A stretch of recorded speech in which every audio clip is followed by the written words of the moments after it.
Next topic है Coulomb's law in vector form. तो Coulomb's law in vector form पढ़ने के लिए हमें कुछ बातें पुरानी याद करनी पड़ेंगी 11वीं क्लास से। ठीक है, तो 11वीं क्लास में चलते हैं थोड़ा सा। 11वीं क्लास में हमने कुछ पढ़ा है, एक तो ट्राइंगल लॉ पढ़ा है। ट्राइंगल लॉ में क्या होता है कि हमारे पास 3 आर्म्स होती हैं ट्राइंगल की, उनमें से कोई भी 2 आर्म्स जो एक ही सीक्वेंस में होंगी, वो थर्ड आर्म जो अपोजिट सीक्वेंस में होगी उसके सम के इक्वल होता है। जैसे सपोज हमारे पास ये ए है, ये बी है और ये रिजल्टेंट है आर। तो ये यहाँ से गई, ये इसका सीक्वेंस, ये इससे आगे गई इसका सीक्वेंस, और ये इसके उल्टा चली गई है। उल्टा है कि नहीं है? नहीं है। उल्टा कब होगी? जब हम इसे यहाँ पर मार्क करेंगे तब। अब देखो सीक्वेंस यहाँ से यहाँ तक गए हैं तो एक ही सीक्वेंस है, एक ही क्रम में चल रहे हैं, एक ही आगे बढ़ रहे हैं। इसका उल्टा अगर यहाँ से ऊपर से नीचे आ जाते तो ये एक ही सीक्वेंस होता, आगे बढ़ते गए, हेड इसका, इसका टेल, इसका हेड, इसकी टेल लग जाती है अगर, तो वो एक ही सीक्वेंस होता है। ये अपोजिट हो गया, हेड से हेड टकरा गया एक तरह से। ठीक है, तो जो अपोजिट होता है वो क्या होता है? उसका रिजल्टेंट। एक दूसरी बात हमने 11वीं क्लास में पढ़ी थी, पोजिशन वेक्टर। जैसे कोई ये पॉइंट है हमारे पास, सपोज पी, इसका एक पोजिशन वेक्टर होगा, क्या बोलते थे उसे? आर से रिप्रेजेंट करते थे। किससे रिप्रेजेंट करते हैं हम? आर से।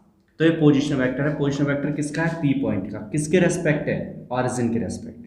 तो याद कर लो, हेड जिधर होता है उसका पोजीशन वेक्टर होता है, जिधर उस वेक्टर की टेल होगी उसके रेस्पेक्ट होता है।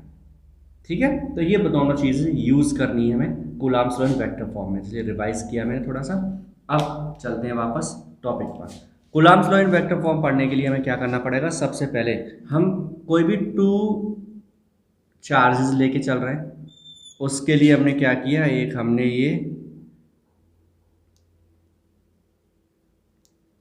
रेफरेंस ले लिया है, एक्स एक्सिस और वाई एक्सिस ले लिए एक तरह से हमने। ये इसका ऑरिजिन शो कर दिया हमने इसे। यहाँ से एक चार्ज है हमारे पास, ये रखा हुआ है, ये क्या चार्ज? Q1 चार्ज है। इसका पोजीशन वेक्टर कितना है? R1 है इसका पोजीशन वेक्टर। ठीक है, तो Q1 चार्ज है, उसका पोजीशन वेक्टर क्या है?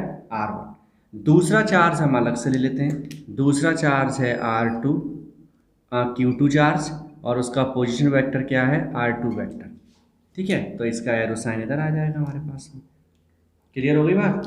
देखो Q1 का position vector R1, arrow sign जिधर होगा, हेड जिधर होगा, वो उसका पोजीशन वेक्टर होगा, जिधर टेल होगी उसके रेस्पेक्ट होगा। तो R1 is the position vector of Q1 with respect to origin, R2 is the position vector of Q2 with respect to origin.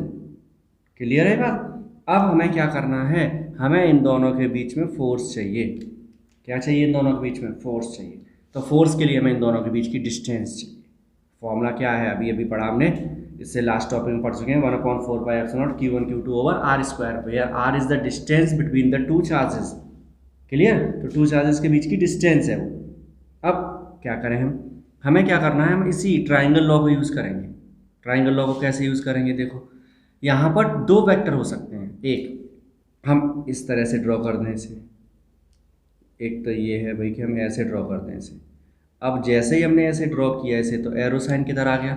Q2 की तरफ। किधर आ गया? Q2 की तरफ।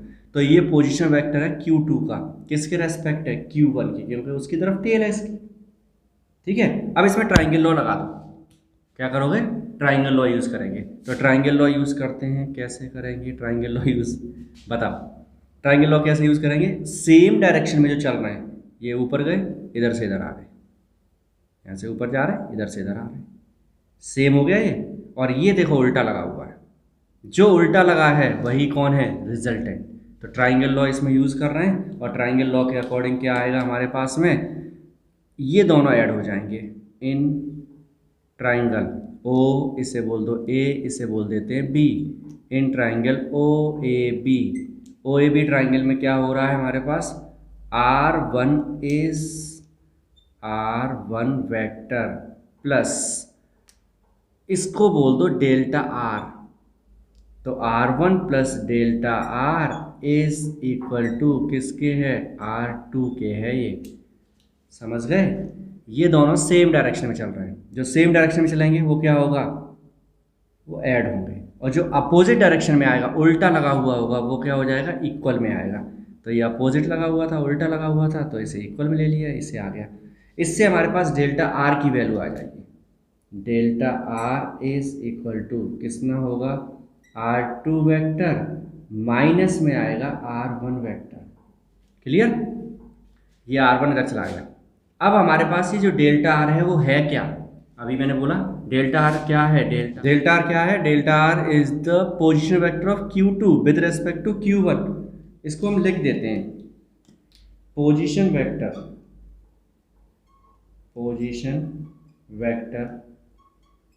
Vector of Q2 with respect to Q1। तो ऐसे बोलेंगे R किसका पोजीशन वेक्टर है, 2 का, किसके रेस्पेक्ट है, 1 के, तो इसे बोलते हैं R21। समझ गए, किसका है, 2 का, किसके रेस्पेक्ट है, 1 के, तो इसे बोलेंगे R21। और यही होगा क्या, R2 minus R1 vector, equation number इसे बोल देते हैं first. R2 minus R1 equation आ गई, फर्स्ट इक्वेशन हमारे पास तैयार हो गई।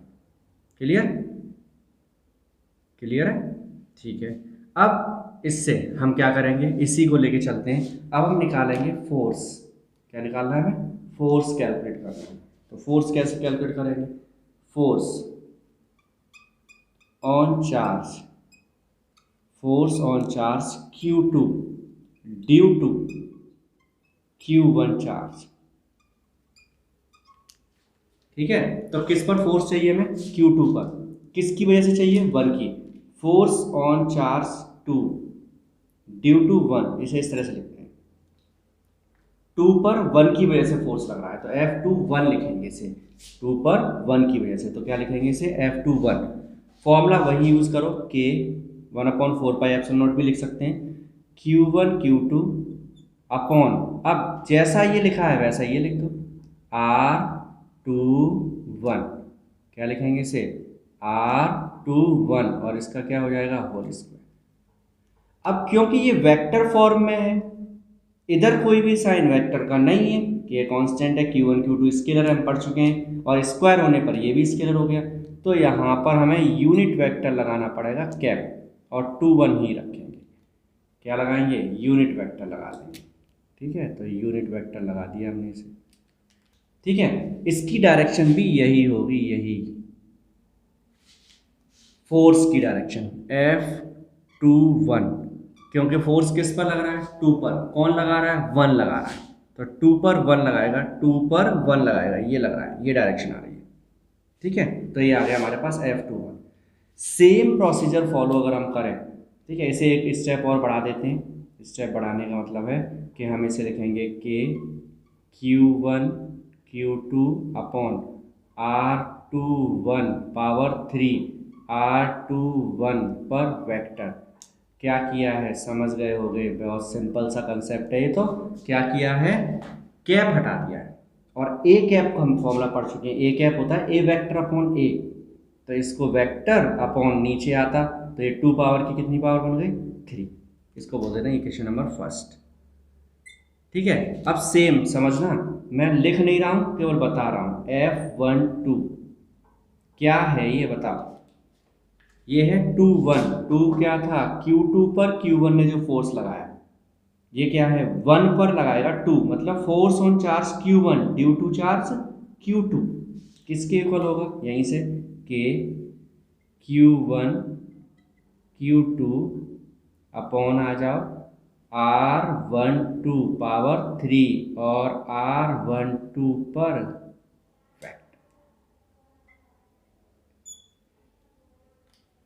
Equation number second. क्लियर हो गया, तो ये F21 और F12 आ गए हमारे पास में, दो वैल्यूज आ गई, F12 और F21 आ गया। 2 1 का मतलब 2 पर 1 ने फोर्स लगाया, 1 ने 2 पर फोर्स लगाया। समझ में आ गई बात, फर्स्ट और सेकंड इक्वेशन। इसमें देखो जरा, 2 1 था, 2 पर 1 ने लगाया, ऊपर से नीचे आएगा, अगर 1 पर 2 लगाता तो किधर जाता, तो वो इधर जाता सर जी, ऐसा F12 होगा ये, क्या होगा, F12 आएगा ये। फिगर से अगर हम देखें, फिगर से तो क्लियर दिख रहा है, ये दोनों फोर्स इन दोनों के बीच में लग रहे हैं, तो वैल्यू सेम होगी इनकी, और डायरेक्शन कैसी है, अपोजिट। वो चीज़ यहाँ भी दिख जाएगी। देखो F12 और F21 में K same, Q1 Q2 same, R21 बोलो चाहे R12 बोलो, ये दोनों हैं तो वास्तव में डेल्टा R। 1 और 2 के बीच की डिस्टेंस ही तो है, तो ये दोनों सेम है। अब ये दोनों अलग अलग हैं बस, 21 और 12, एक डायरेक्शन नीचे है और एक डायरेक्शन कहाँ है, ऊपर, क्योंकि 21 का मतलब है position vector of 2 with respect to 1, तो ये नीचे आएगा। इसे लेंगे तो ये 1 2 है, 1 2 का मतलब क्या हो गया, 1 का position vector with respect to 2, तो कहाँ जाएगा, ये ऊपर। तो ये दोनों डायरेक्शन कैसी है, अपोजिट। समझ गए, अपोजिट है तो हम लिख सकते हैं इस बात को कैसे, एस R12 vector is equal to minus में R21 vector, so F12 vector is equal to minus में F21 वेक्टर। समझ गए क्या होगा, क्योंकि R12 और R21 की डायरेक्शन ऐसी होंगी, एक ऊपर एक नीचे। जब ये दोनों एक दूसरे के अपोजिट चलेंगी तो फोर्स भी एक दूसरे के कैसे चलेगा, अपोजिट चलेगा। और यही अगर सोचो तो ये थर्ड लॉ ऑफ न्यूटन है, न्यूटन थर्ड लॉ। न्यूटन ने यही बताया है, क्या बताया न्यूटन ने, कि जो 1 पर फोर्स लगेगा 2 की वजह से, उतना ही फोर्स 2 1 पे लगाएगा, लेकिन दोनों की डायरेक्शन कैसी होगी, अपोजिट। किसका साइन आ गया, माइनस का। क्लियर, तो इसे थोड़ा सा समझना पड़ेगा क्योंकि वेक्टर वगैरह कुछ 11th का यूज़ हुआ है इसमें। ओके।